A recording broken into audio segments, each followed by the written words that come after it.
السلام عليكم لما والسلام يا معلمينتي أرضية قيمها قايها بدن مدرسة كلها كترسن مقعي وحبسة محمد يوسف وحن كترسن هاي مدرسة كلها وحن كبرت اللغة الإنجليزية وحلا مدرسة كلها تدرس الرواية وحلا معلمين قيمها قايها بدن أرضية وحسب عن فانسية وحبرشة يسر على لغة الرواية هل سود الرواية عم جنب وقته Jina lako nini Abdirazaq Muhammad Dahir.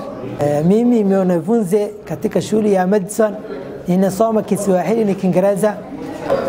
Mimi hujifunza Kiswahili kwa sababu ni lugha ya taifa.